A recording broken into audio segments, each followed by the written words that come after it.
Hi, good morning, afternoon, evening, or whatever time it is for you. Today we're going to be looking into a form of deviance unique to 2020 and 2021. The group I'm examining is commonly nicknamed anti-maskers. Stick with me as I delve into the different aspects of their deviance and describe why exactly it's deviant. To start things off, I need to define both deviance and anti-maskers. Deviance is to diverge from what is considered normal, which means that what is deviant shifts from culture to culture, decade to decade, or even on as small of a basis as home to home. For example, while the general public doesn't consider explicit language outside of the norm, if a pastor began to swear in the middle of his sermon, then he would be considered deviant. Now, onto the deviant group. Anti-maskers are people who refuse to wear a face mask during the COVID-19 pandemic. This behavior would not have been considered deviant even 2 years ago. However, wearing a face mask is now respected, expected, and generally viewed as the right thing to do. This, of course, is due to the evidence provided by the CDC, which proves that wearing a face mask helps to slow the spread. That all said and done, let's get into the nitty-gritty of this issue. Many people were shocked by the large number of people refusing to mask up, myself included. I was especially saddened at how common this was in Christian communities that claim to stress empathy and love. It didn't match up with my image of churchgoers, but this trend has merely continued. The next question is how I will be viewing this. Is this a psychological or sociological problem? For the sake of this video, I will be viewing anti-maskers under a sociological lens due to the extreme shift in behavior due to external forces. With that lens, we can examine this phenomenon with 3 sociological perspectives.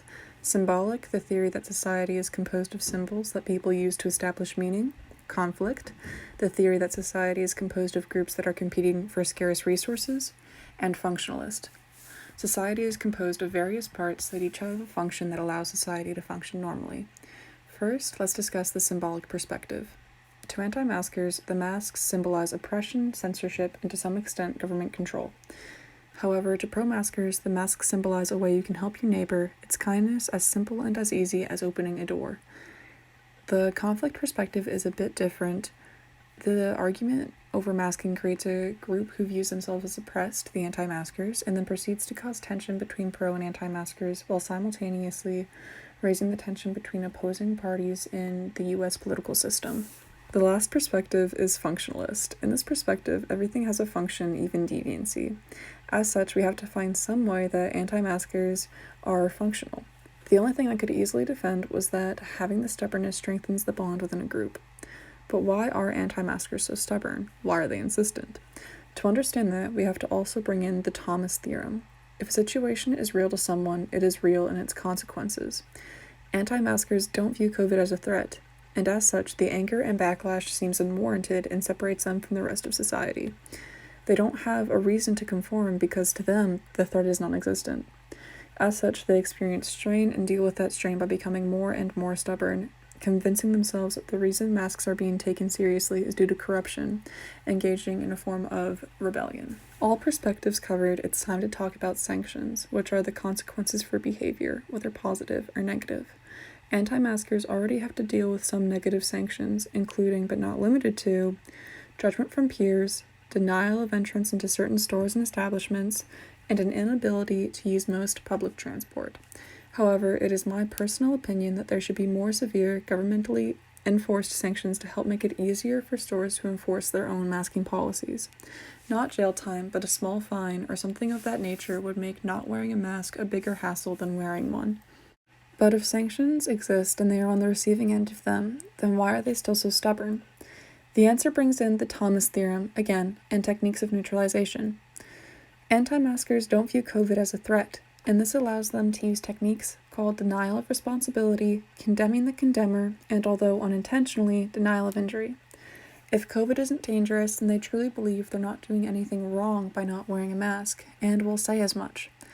When people then insist that COVID is in fact dangerous, and that's why they have to wear a mask, they will fire back by condemning them, calling them cowardly sheeple. By doing this and continuing to refuse to believe that COVID is taking lives, they unintentionally deny the people who have actually suffered from COVID, either by losing a loved one, dying, or by suffering permanent health damage because of the virus. These may seem like anti-maskers expressing ignorance, but they are attempting to neutralize behavior they know is deviant.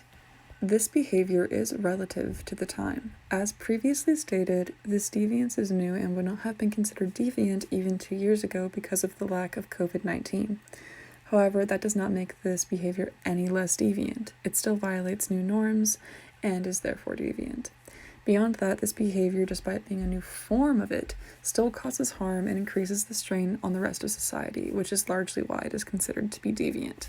The last thing I want to cover is the biblical standpoint. I'm going to be referencing, in a vague sense, verses from John, 1 John, Ephesians, and Romans. The verses I'm using are on screen.